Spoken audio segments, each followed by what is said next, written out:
Halo semua, selamat datang kembali di channel SF Movie. Kali ini kita akan kembali mereview sebuah film yang sangat seru dan menarik. Film yang akan kita bahas kali ini berjudul Crosspoint yang dirilis pada tahun 2024. Film ini mengisahkan tentang seorang aktor Filipina yang sedang berjuang dan seorang pebisnis Jepang yang bangkrut. Mereka bekerja sama untuk menangkap seorang pembunuh berantai terkenal demi mendapatkan hadiah besar. Mereka berdua tidak sengaja bertemu di Jepang, dan pengejaran yang penuh bahaya untuk meraih imbalan uang yang sangat besar, yaitu sebesar 10 juta yen. Keduanya sangat membutuhkan uang tersebut. Manuel untuk bertahan hidup dan Shigeru untuk mengatasi kebangkrutannya. Bagaimana keseruan ceritanya? Oke lah, langsung saja kita menuju filmnya. Let's go! Di awal film diperlihatkan ada seorang siswa yang sedang menelpon temannya. Ia berniat meminta tolong untuk menginap semalam di rumahnya karena sedang ada masalah dengan orang tuanya. Namun, tiba-tiba baterai HP-nya habis dan belum sempat meminta tolong. Tiba-tiba dari arah belakang ada seorang pria yang menegurnya dan tidak sengaja mendengarkan pembicaraannya dengan temannya. Pria itu berniat menolongnya dengan meminjamkan HP-nya untuk menelpon orang tuanya. Tapi karena ia sedang marah, ia pun menolaknya. Lalu pria itu mengajak berkenalan dan mengajak siswa itu mampir ke kafe untuk menenangkan pikirannya. Namun sang siswa itu menolak. Di sini kita tahu bahwa pria itu bernama Tatsuya dan seorang siswi yang bernama Risako. Lalu Tatsuya berniat mengantarkan Risako ke kantor polisi karena di sana dirasa tempat paling aman untuk Risako saat ini. Mereka berdua pun akhirnya pergi bersama ke kantor polisi. Entah bagaimana mereka berdua malah mampir ke kontrakan Tatsuya, bukan malah ke kantor polisi. Di sana, Tatsuya meminjamkan kamarnya untuk Risako beristirahat. Lalu, Tatsuya sedikit bercerita tentang ayahnya yang sangat keras kepadanya. Mungkin itulah yang membuat Tatsuya menjadi psikopat kejam. Lalu, tiba-tiba Tatsuya meminta mengisi botolnya dengan air ludah Risako. Karena permintaan Tatsuya sangatlah aneh, Risako pun menolaknya dan meninggalkan Risako untuk beristirahat pada malam itu. Karena tidak terima permintaan Tatsuya yang ditolak oleh Risako, lalu dengan muka kejamnya Tatsuya kembali ke kamar Risako dan tiba-tiba membunuhnya. Lalu scene memperlihatkan seorang pengusaha yang bernama Mayuko Yamaguchi. Di sini ia sedang pusing 7 keliling karena perusahaan miliknya mengalami kebangkrutan dan semua karyawan pun mengundurkan diri. こちらに目を通していただけますか? Lalu kita dibawa ke Filipina. Di sana diperlihatkan aktor yang bernama Manuel Hidalgo yang sedang membicarakan karirnya dengan manajernya yang sedang diambang kehancuran. Tiba-tiba produser film membatalkan perannya dan menggantikannya dengan aktor lainnya yang followernya lebih banyak. O sige, tignan ko ano magagawa ko. Manuel pun sangat frustasi dengan kehidupan ekonominya, di mana istrinya mau melahirkan dan dia malah dipecat oleh manajemen film yang dinaunginya. Sesampainya di rumah, Manuel menceritakan semua masalahnya ke istrinya dan berniat bekerja di Jepang dengan visa turisnya yang masih berlaku. Walaupun berat, istri Manuel mengizinkan Manuel untuk pergi ke Jepang demi memperbaiki keadaan ekonomi keluarganya. Scene beralih ke Mayuko. Tiba-tiba ia didatangi oleh 4 orang Yakuza yang berniat mengajarnya karena ia tidak kunjung membayar hutang-hutangnya. Ya, kita tahu Yakuza sangatlah kejam. Tanpa basa-basi, Mayuko langsung dihajar dengan sangat brutal oleh 4 Yakuza itu.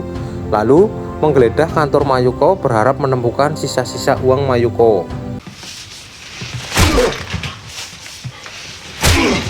Lalu scene beralih ke kontrakan Tatsuya, di mana pemilik kontrakan merasa janggal dan memanggil 2 orang polisi untuk memeriksanya. Dan faktanya itu bukanlah kontrakan Tatsuya. Ternyata yang menempati kontrakan itu adalah laki-laki berusia 70 tahun yang selama 2 minggu belakangan ini menghilang. Kemungkinan ia dibunuh oleh Tatsuya. Saat polisi sedang memeriksa rumah itu, tiba-tiba muncul Tatsuya dari belakang.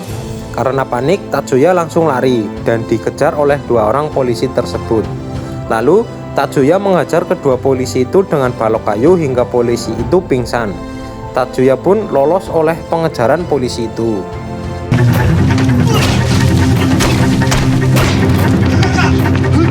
Lalu kita diperlihatkan bahwa Manuel kini sudah berada di Jepang dan dijemput oleh temannya yang bernama Alvin. Manuel dibawa ke rumah Alvin untuk tempat tinggal sementara sembari ia mencari pekerjaan.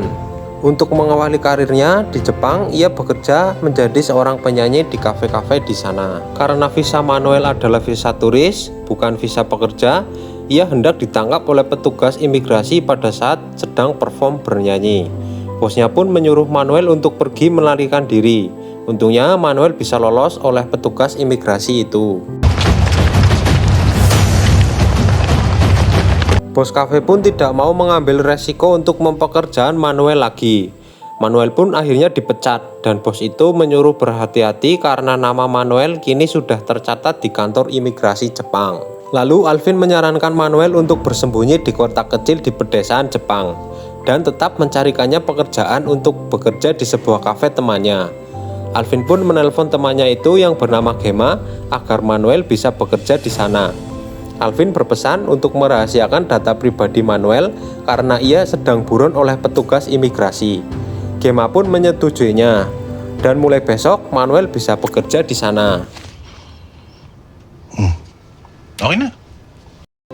Tiba-tiba Tatsuya datang ke kafe bos Gema. Karena kafe sudah tutup, bos Gema mempersilahkan Tatsuya untuk datang lagi hari esok. Ternyata kedatangan Tatsuya itu hanya untuk merampok di kafe itu. Tatsuya bertanya di mana letak uang itu. Karena tidak terima dirampok, pemilik kafe pun melawan Tatsuya. Mereka berduel sampai pemilik toko itu mati terbunuh ditusuk oleh Tatsuya.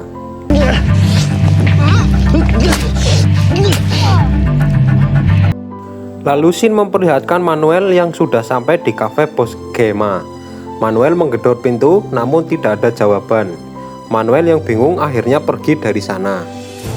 Karena bingung mau kemana, Manuel bertanya kepada seseorang di mana letak telepon umum. Lalu menelpon Alvin untuk memberitahukan bahwa kafe bos Gema tutup. Alvin menyuruh Manuel untuk bertahan semalam, ia besok akan menjemputnya pulang. Untuk menenangkan pikirannya, Manuel pergi ke bar. Di sana ia bertemu dengan Shigeru.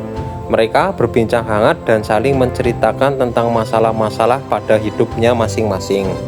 Saat berada di dalam bar, Manuel tidak sengaja melihat berita di TV bahwa ada buronan yang belum tertangkap dan bagi siapapun yang berhasil menangkapnya akan diberikan imbalan sebesar 10 juta yen. Manuel tersadar pria yang ditanyai di mana letak tempat telepon umum itu adalah buronan tersebut, yang ternyata itu adalah Tatsuya. Shigeru berpikir dan mengajak Manuel untuk bekerja sama menangkap Tatsuya karena dirasa itu bisa menyelesaikan masalah-masalah mereka. Manuel pun setuju untuk melakukan rencana ini meski masih ragu untuk melakukannya demi mendapatkan hadiah besar yaitu uang sebesar 10 juta yen. Mereka berdua pun menyiapkan peralatan yang akan digunakan untuk menangkap Tatsuya seperti tongkat baseball, tali untuk mengikat, dan crossbow di dalam bahasa Indonesia disebut panah. Setelah semua siap, mereka bergegas menuju tempat persembunyian Tatsuya dengan menggunakan mobil dari Shigeru. Shigeru sengaja memarkir mobil agak jauh dari persembunyian Tatsuya agar Tatsuya tidak tahu kalau mereka akan menangkapnya. Mereka masuk dengan hati-hati dan terdengar suara orang sedang mandi di kamar mandi. Mereka pikir itu adalah Tatsuya. Saat dibuka ternyata hanya rekaman HP saja. Tiba-tiba Tatsuya muncul dari belakang dan menyerang mereka berdua.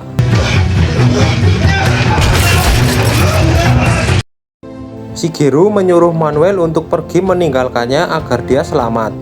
Namun di sini Shigeru dibunuh oleh Tatsuya. Sebelum dibunuh oleh Tatsuya, Shigeru meminta Manuel untuk menjaga anak-anak Shigeru.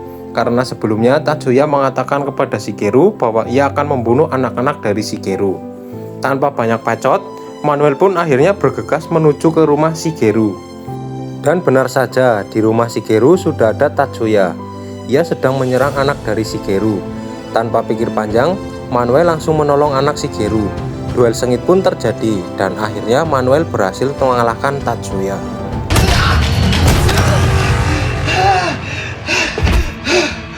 Karena Manuel berhasil menangkap Tatsuya, sesuai iklan di TV, dia mendapatkan hadiah 10 juta yen tersebut dan membaginya dengan anak Shigeru. Dan Manuel akhirnya dipulangkan ke Filipina dengan selamat. Saat di Filipina, dia langsung menemui istrinya di rumah sakit karena istrinya dirawat di sana. Lalu ayah dari Manuel pun datang dan merasa bangga karena dirinya berhasil menangkap buronan Jepang. Film pun berakhir. Terima kasih telah menonton review film dari SF Movie. Jangan lupa subscribe, like, dan komen untuk update review film menarik lainnya. Bye-bye.